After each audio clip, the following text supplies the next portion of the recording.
अपनी अपनी रंगतें। चैप्टर का क्या नाम है? अपनी अपनी रंगतें। जैसे अपनी अपनी रंगतें मतलब अपने अपने रहने के तरीके सब इंसानों के अलग अलग होते हैं। तो पाठ में हम स्टार्ट करते हैं अपनी अपनी रंगतों में क्या है। इस वाक्य के अंदर क्या बताया गया है अपनी अपनी रंगतों में। इस भाग में शामिल की ऐसी चीजों के बारे में हैं जिन्हें आम तौर पर संस्कृति है। जो हमारी संस्कृति होती है, संस्कृति क्या होती है? जो हमें रहन सहन सिखाती है। संस्कृति शब्द का जो दायरा है वो बहुत बड़ा है, यानी कि संस्कृति को हम कुछ शब्दों में नहीं बता सके, कुछ लाइनों में नहीं बता सकते। संस्कृति पर बहुत सारी किताबें लिखी जाती हैं। संस्कृति के अंदर बहुत सारी चीजें शामिल होती हैं। इसके अंदर विरासत भी शामिल है। संस्कृति के अंदर ही हमारी क्या आती है? विरासत आती है। विरासत क्या बोलते हैं? जो हमें पूर्वजों से मिलती है, जो हमें दादा परदादा या जो हमें माता पिता से मिलती है या जो हमें दादाओं के दादाओं से मिलती है, उन्हें हम क्या कहते हैं? विरासत कहते हैं। अब शायद यह सोचना जरूरी है कि विरासत किसे कहते हैं।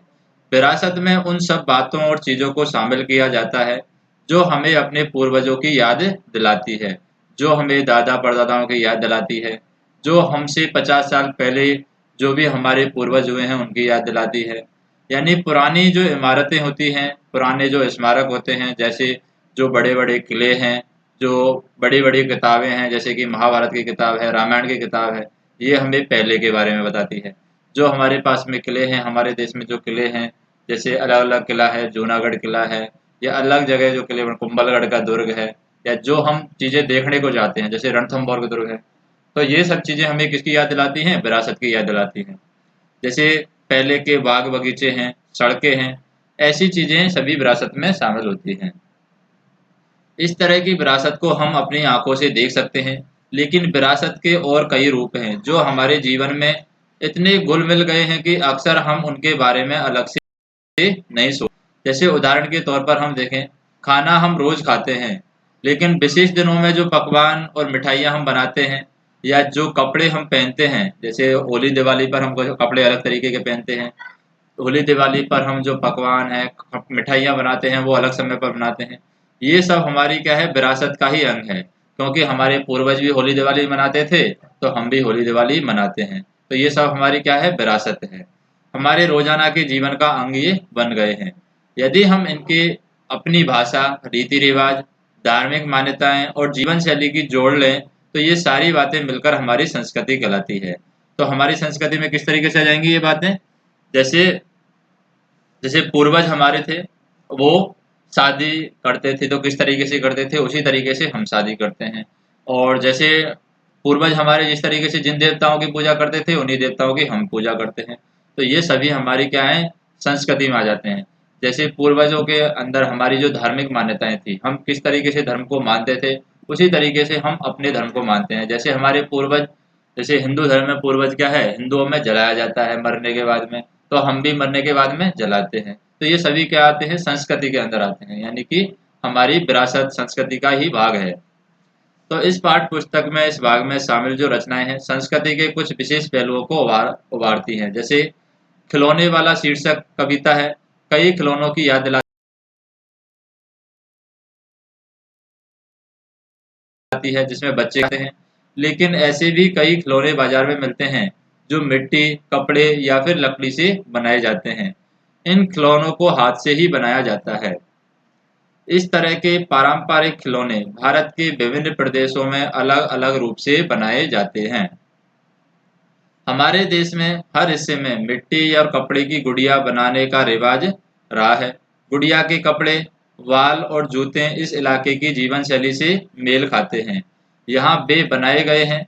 इस दृष्टिकोण से गुड़िया की जो आकृति है, उनकी वेशभूषा में पाई जाने वाली अलग अलग तरह की सुंदरता को हम भारत की जो सांस्कृतिक विविधता है उसका एक अच्छा उदाहरण मानते हैं।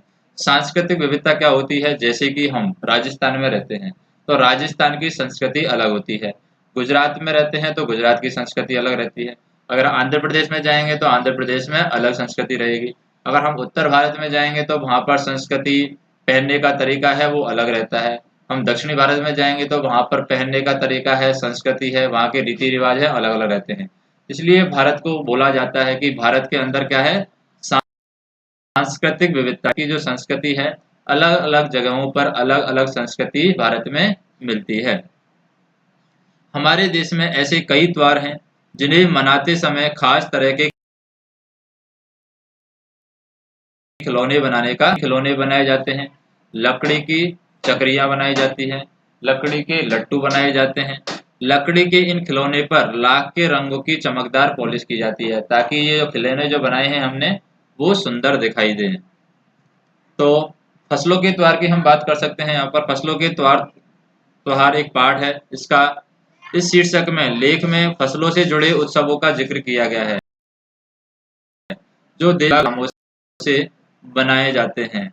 ये त्योहार भी भारत की सांस्कृतिक विविधता का सुंदर नमूना है। यानी कि जो त्योहार हैं, फसलों के त्योहार हैं, ये भी हमारे भारत की सांस्कृतिक विविधता को बताते हैं।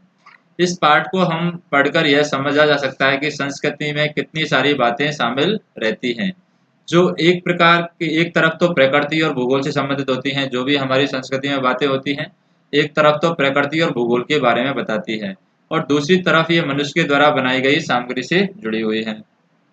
जैसे खाने पीने की चीजें, कपड़े इसलिए बनाए जाते हैं क्योंकि उनके बिना हम जी नहीं सकते।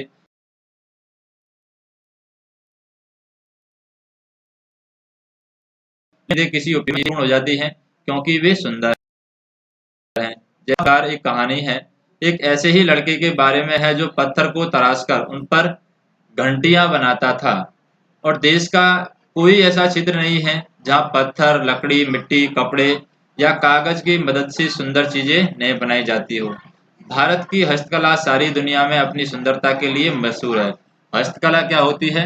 जो चीज हम हाथ से बनाते हैं उसको क्या बोलते हैं? हस्तकला बोलते हैं।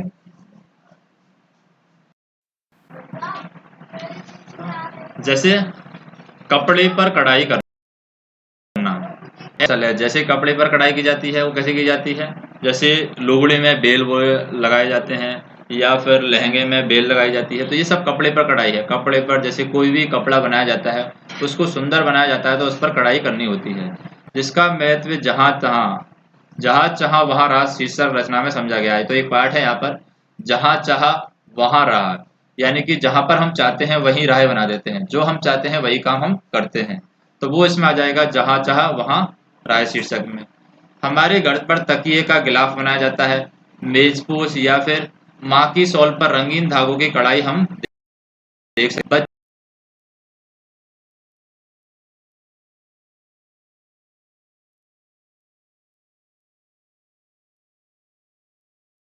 हैं।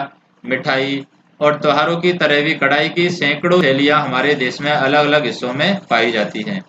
संस्कृति का एक और रूप हमारी पुरानी कहानियों से अभिव्यक्त होता है, जो कहानियां सैकड़ों वर्षों से चली आ रही हैं, जैसे लोक कथा कहते हैं। ये कहानियां आज हमें किताबों में पढ़ने को मिलती हैं, लेकिन पुराने समय से लेकर आज तक ये लोगों की संस्कृतियों में रही हैं और पीढ़ी दर पीढ़ी मौखिक रूप से सुनाई जाती हैं। दुनिया के हर समाज में लोक कथाएं सुनाई या सुनी जाती हैं। दुनिया का कोई भी समाज हो, उसमें लोक कथाएं बताई जाती हैं कि पहले क्या होता था, अभी क्या हो रहा है।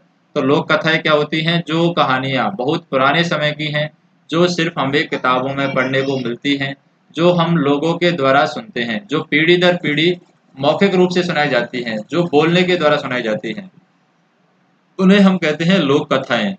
ये कुछ कहानियां मिलती जुलती होती हैं, लेकिन हर जगह की लोक कथा अपना कुछ अलग रूप लिए रखती है। जैसे कि राखी की रस्सी शीर्षक कहानी में क्या बताया गया है? तिब्बत की लोक कथा बताई गई है, जो हमें वहाँ के समाज की एक झलक देती है। यानी तिब्बत की जो लोक कथा है वो बताती है कि तिब्बत में लोग किस तरीके से रहते थे और क्या काम करते थे। हम यदि अपने आसपास के इलाकों की लोक कथाएं पढ़े या किसी बड़े बूढ़े से लोक कथाएं सुने, तो उस कहानी में भी समाज, संस्कृति और इतिहास के बारे में बहुत सारी बातें हमें जानने को मिलती हैं। जैसे सबसे पहला पार्ट है यहाँ पर राखी की रस्सी। तो राख राख की रस्सी है। राख की रस्सी से हम क्या समझते हैं? राख की रस्सी में क्या है, उस कहानी के बारे में हम देखते हैं। जैसे क्या होता है, लौनपोगार तिब्बत के 32वें राजा कौन थे यहाँ पर? सोनंग बसेन गापो के मंत्री थे। तो यानी ये यहाँ पर लौनपेगार हैं, तिब्बत के 32वें राजा थे, उसके मंत्री थे। तिब्बत के 32वें राजा कौन थे? ये थे सोनग बसेन। ये तिब्बत के 32वें राजा थे। इसके मंत्री कौन थे? लोनपेगार। ये इसके मंत्री थे। वे अपनी चालाकी और हाजिर जवाजी के लिए वे बहुत चालाक थे, और हाजिर जवाजी यानी जहां पर भी उनको जरूरत होती थी वो वहां पर चले जाते थे। कोई उनके सामने टिकता नहीं था। कोई भी ऐसा नहीं था जो उनके सामने उससे वाद विवाद कर सके। कोई भी ऐसी प्रॉब्लम नहीं थी, कोई भी ऐसी समस्या नहीं थी जिसका वो समाधान ना निकाल सके। चैन से सब जिंदगी चल। जब से उनका बेटा बड़ा हुआ था, उनकी कुछ चिंता का विषय बना हुआ था। यानी उनका एक बेटा हुआ जो उसकी चिंता का विषय बन जाता है। कारण क्या था? कारण यह था कि वह बहुत बोला था। जो उनका बेटा था बहुत बोला था, उसे छूकर भी नहीं जा गई थी। यानी कि उसका बेटा बिल्कुल होशियार नहीं था, बहुत ही बोला था। लोनपो गार ने यहाँ पर सोचा कि मेरा बेटा बहुत सीधा साधा है, मेरे बाद इसका काम कैसे चलेगा। जैसे अभी तो मैं इसकी ज़िंदगी चला रहा हूँ, ये मेरा बेटा है, ये बहुत भोला है, तो बाद में मेरे जाने के बाद में या मेरे मरने के बाद इसकी ज़िंदगी का क्या होगा, इसका काम कैसे चलेगा। तो ये चिंता उस लोन है। एक दिन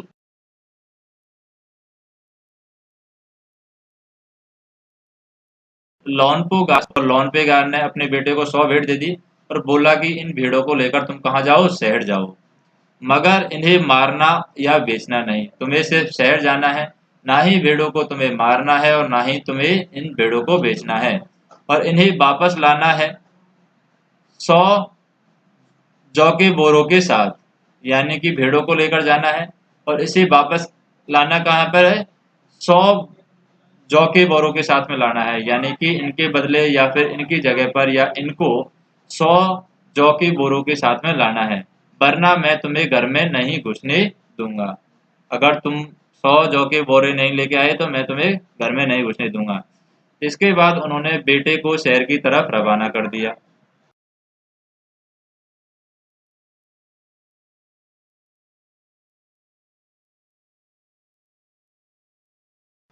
खरीद जौ के बोरे कहाँ से खरीदे? उसके पास में तो पैसे नहीं थे, सिर्फ उसके पास में 100 भेड़ें थी। वह इस समस्या पर सोचने विचारने के लिए सड़क किनारे बैठ गया। सड़क किनारे बैठ जाता है अपनी भेड़ों को लेकर के, मगर कोई हल उसकी समझ में नहीं आ रहा था। वह बहुत दुखी था। तभी एक लड़की उसके सामने आ खड़ी हुई। तभी एक लड़की आती है और उस लोनोपोगार का जो बेटा था उसके सामने आकर खड़ी हो जाती है। क्या बात है, तुम इतने दुखी क्यों हो? लड़की पूछती है लोनोपेगार के बेटे से कि तुम इतने दुखी क्यों बैठे हो। लोनोपेगार के बेटे ने अपना हाल कह सुनाया। उसने अपना जो भी हाल था, जो भी स्टोरी थी, उसको कह सुनाया। इसमें इतना दुखी होने की कोई बात नहीं है, तुम्हें दुखी यहाँ पर नहीं होना चाहिए। मैं इसका हल निकाल देती हूँ, मैं तुम्हें इसका हल बता देती हूँ कि तुम किस तरीके से 100 बोरी जौ ले जा सकते हो। इतना कहकर लड़की ने यहाँ पर क्या किया? लड़की ने भेड़ों के बाल उतारे और उन्हें बाजार में बेच दिया। तो लोनोपोगार की जो भेड़ थी, भेड़ों के बाल उतार दिए, और भेड़ों के बालों से क्या बनती है? ऊन बनती है। तो ऊन को यहाँ पर बाजार में बेच दिया। जो रुपए मिले थे उसने जौ के 100 बोरे खरीद कर उसे घर वापस भेज दिया। तो लोनोपोगार के बेटे को लगा कि उसका पिता बहुत खुश होंगे, मगर उसकी आप बीती पर उन्होंने ध्यान नहीं दिया। वे उठकर कमरे से बाहर चले गए और दूसरे दिन और कहा कि पिछली बार भेड़ों के बाल उतारकर बेचना मुझे जरा पसंद नहीं आया, मुझे अच्छा नहीं लगा। अब तुम दोबारा उन्हीं भेड़ों को लेकर जाओ और उनके साथ जौ के 100 बोरे लेकर ही लौटना।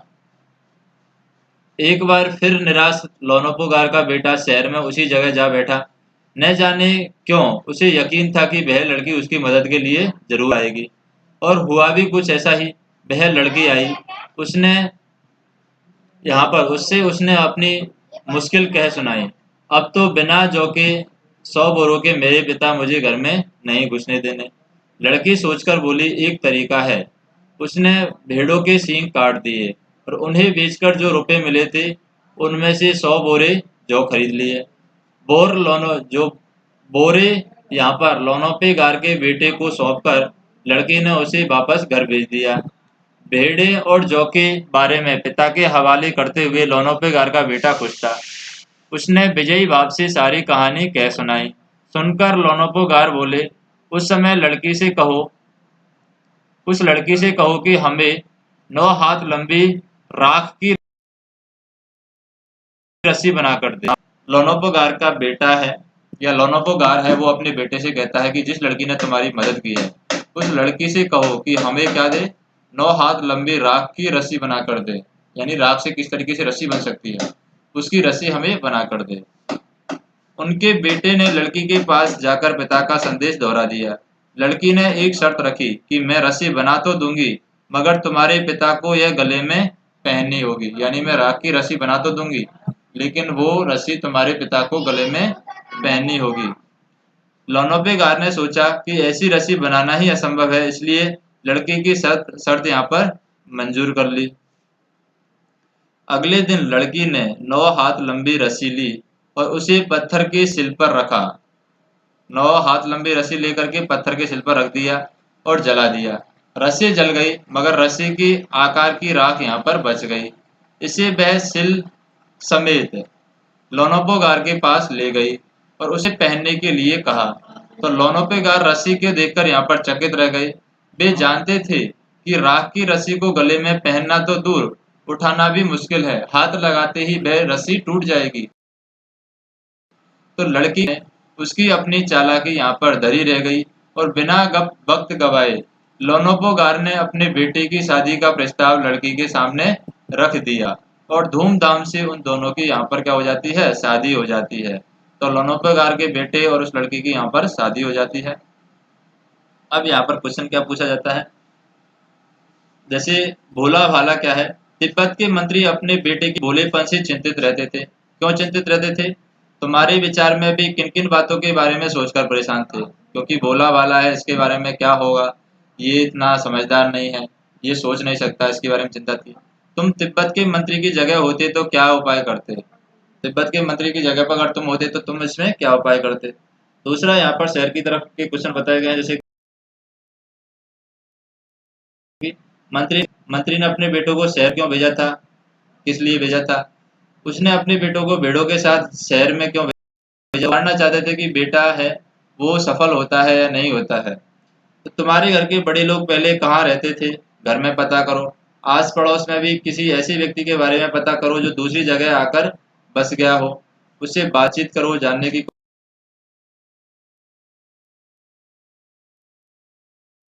कोशिश करो कि क्या, पूछो कि उन्होंने वह जगह क्यों छोड़ दी। पुरुष से बात करो, महिला से बात करो, बच्चे से बात करो कि वो पहले जिस जगह पर रहते थे उस जगह को क्यों छोड़कर आए थे। नेक्स्ट हम बात करें, जौ एक क्या होता है, एक तरह का अनाज होता है जो कई तरह से इस्तेमाल किया जाता है। इसकी रोटी बनाई जा सकती है, जौ का सत्तू बनाया जा सकता है, सूखा भुनकर भी इसको जौ को खाया जा सकता है। अपने घर और स्कूल में बातचीत करके कुछ और अनाजों के बारे में पता कर सकते हैं, जैसे गेहूं से क्या बनाया जाता है, जौ से क्या बनाया जाता है, बाजरे से क्या बनाया जाता है। गेहूं और जौ क्या होते हैं, अनाज होते हैं। ये तीन शब्द संज्ञा है। कौन कौन से तीनों शब्द संज्ञा है? गेहूं भी शब्द है, जौ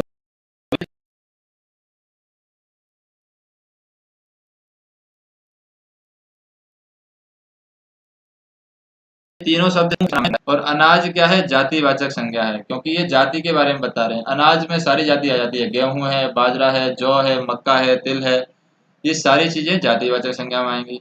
और गेहूं खुद का नाम बता रहा है, गेहूं अलग नाम है और जौ अलग नाम है, बाजरा अलग नाम है, तो वो क्या होंगे, व्यक्तिवाचक संज्ञा होंगे। इसी प्रकार रिमझिम है, रिमझिम क्या है, व्यक्तिवाचक संज्ञा है। तो यहाँ पर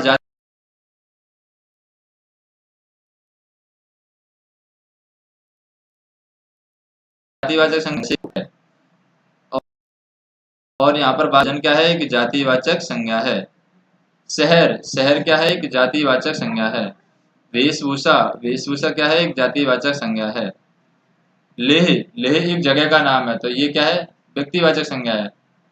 लेह व्यक्तिवाचक संज्ञा है, जगह का नाम है, क्योंकि लेह अलग जगह है। तांबा, सोना, चांदी, ये सब क्या है, व्यक्तिवाचक संज्ञा है।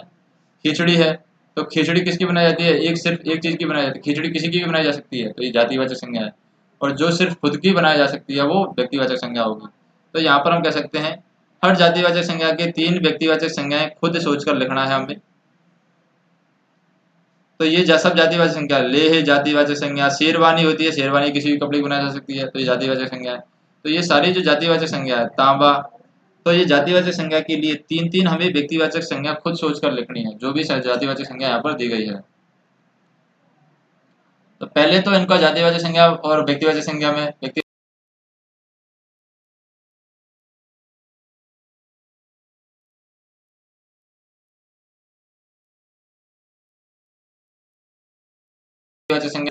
से तुम शेर में सवा शेर, यानी कि तुम अगर चालाक हो तो मैं तुमसे ज्यादा चालाक हूँ, तुम अगर समझदार हो तो मैं तुमसे ज्यादा समझदार हूँ, तुम अगर घमंडी हो तो मैं तुमसे ज्यादा घमंडी हूँ। तो उसका मतलब है तुम शेर तो मैं सवा शेर, यानी मैं तुमसे लोहा मान गए, यानी कि उसकी बात को मान गए, उसने जो कहा उसको मान गए। जैसे मान लो तुमसे कहा कि क्या बनाओ, राख की रस्सी बनाओ, उसने सोचा राख की रस्सी बनाना असंभव है, लेकिन उसने राख की रस्सी कैसे बनाई, 9 मीटर लंबी पहले से रस्सी ली, उसको जला दिया, राख की रस्सी बन गई, और उसको वो मंत्री है उठा भी नहीं पाया।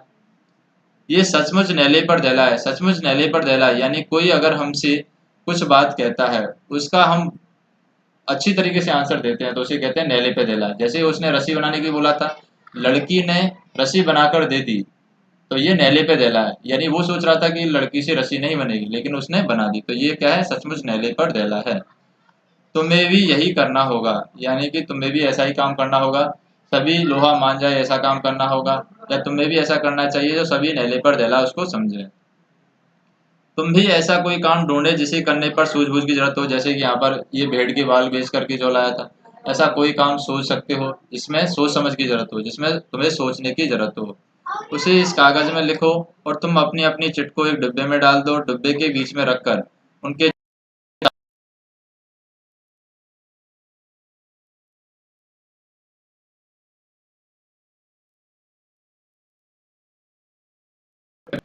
क्लास में सबको ऐसी कोई परेशानी लिखनी है और उसका हल हमें निकालना है कि उसके हल क्या क्या हो सकते हैं।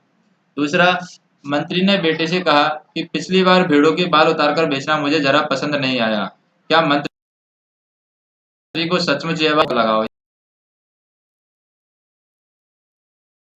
यानी उत्तर का काम, यानी उस लड़के ने ये काम नहीं किया था, वो उस लड़की ने काम किया था, और वो उस लड़की को अपने से ज्यादा समझदार नहीं समझ रहा था, इसलिए उसने कहा, दोबारा से उसको भेजा, उसको ये पसंद नहीं आया। यहाँ पर हम देखते हैं सींग और जौ के बारे में। पहली बार मंत्री के बैलों ने, मंत्री का जो बेटा है, मंत्री के बेटे ने भेड़ों के बाल बेच दिए, और दूसरी बार में भेड़ों के सींग बेच दिए।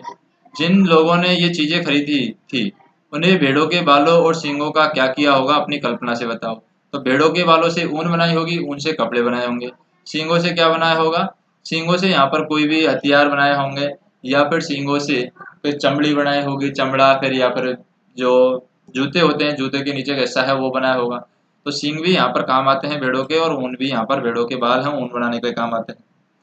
बात को कहने के तरीके की हम बात करें कि इन बातों को तुम और किस तरीके से कह सकते हो। जैसे पहला तरीका है, चैन से जिंदगी चल रही है, तो कह सकते हैं सुकून से जिंदगी चल रही है, आराम से जिंदगी चल रही है, जिंदगी में कोई परेशानी नहीं है, जिंदगी में सब तरफ आराम है, इस तरीके से हम बोल सकते हैं। दूसरा है, होशियारी उसे छूकर भी नहीं गई, होशियारी उसे छूकर भी नहीं गई, इसका मतलब यह है कि हम इसको बोल सकते हैं कि उस बेटे के अंदर किसी भी प्रकार की होशियारी नहीं थी, वो बेटा है होशियार नहीं था, वो बेटा है चालाक नहीं था। तो इस तरीके से इसको लिख सकते हैं। मैं इसका हल निकाल देती हूँ, मैं इसका हल निकाल देती हूँ, इसको कैसे बोल सकते हैं, मैं इस समस्या का समाधान बता सकती हूँ, मैं इस जो परेशानी है इससे तुम्हें बाहर निकाल सकती हूँ, मैं इस परेशानी का जो समाधान है वो तुम्हें बता सकती हूँ, इस तरीके से लिख सकते हैं। उसकी अपनी चालाकी धरी रह गई, उसने अपनी चालाकी धरी रह गई, यानी कि उसने जो चालाकी थी वो उसकी काम नहीं आई, वो जो सोचता था वो काम यहाँ पर नहीं हुआ, इस तरीके से लिख सकते हैं। दूसरा क्वेश्चन है, लोनेपेगार का बेटा होशियार नहीं था, तो पहला वाक्य है, होशियार और चालाक में क्या फर्क होता है। होशियार होता है इंटेलिजेंट, और चालाक होता है जो अपने काम को आसानी से कर देता है, चालाकी से कर देता है। तो दोनों में क्या अंतर होता है? किस आधार पर किसी को तुम चालाक और होशियार कह सकते हो? इसी प्रकार भोला और बुद्धू क्या होता है?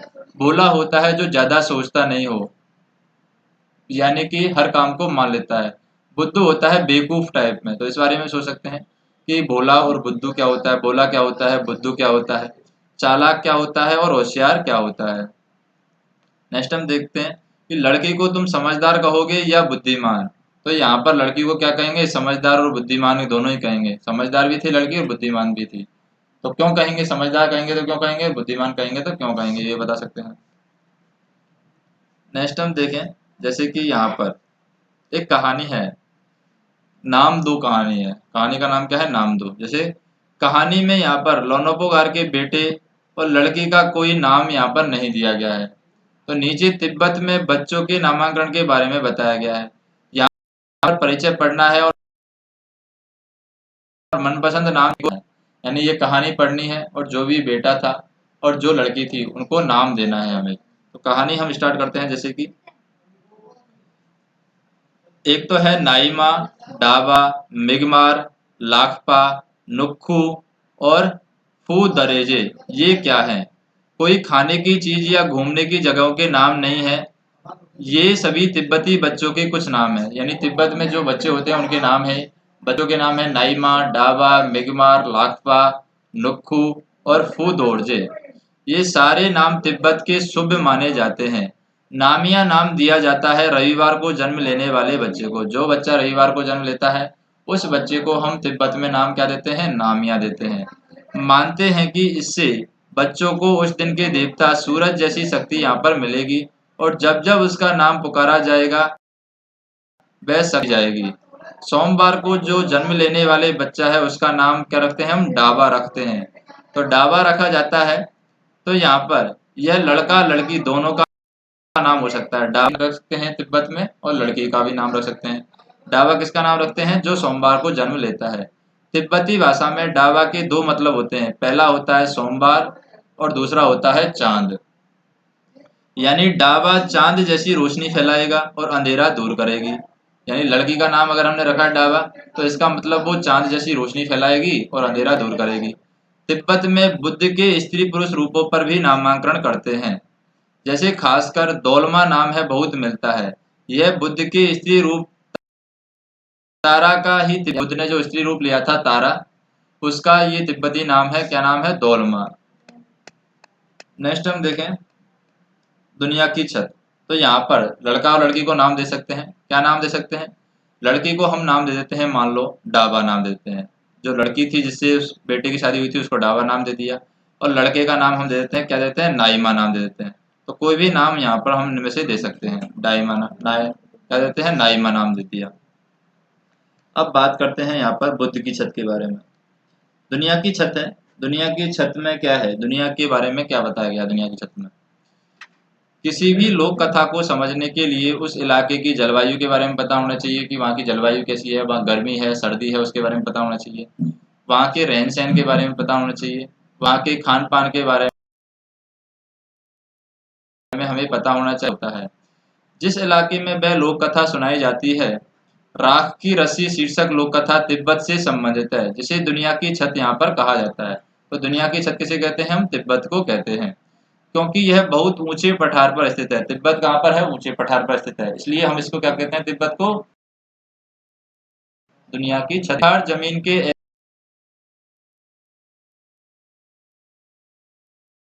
ऐसे बाग जो होते हैं, जमीन पर पहाड़ होते हैं और पठार होते हैं। तो ये पठार हैं, ये क्या होते हैं? मैदान से तो ऊंचा होते हैं और पहाड़ से नीचे होते हैं, उन्हें हम कहते हैं पठार। तिब्बत के पठार पर खड़े हैं ऊंचे ऊंचे पहाड़ जो हिमालय का हिस्सा है। इन पहाड़ों की एक खासियत, ये कई रंग के होते हैं। पहाड़ भी कई रंगों के होते हैं। कौन कौन से रंग के होते हैं? जैसे भूरे रंग के पहाड़ मिलते हैं, लाल रंग के, पीले रंग के, बैंगनी रंग के, गुलाबी रंग के, गेरुआ और हरे रंग के पहाड़ मिलते हैं। ठीक वैसे ही जैसे छोटे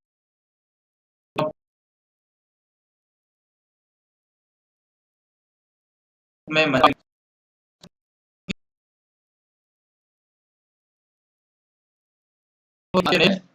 तो तिब्बत की हवा में नमी बहुत कम है। अगर हम नमी की बात करें तो तिब्बत की हवा में नमी क्या है? बहुत कम है। यहाँ बरसात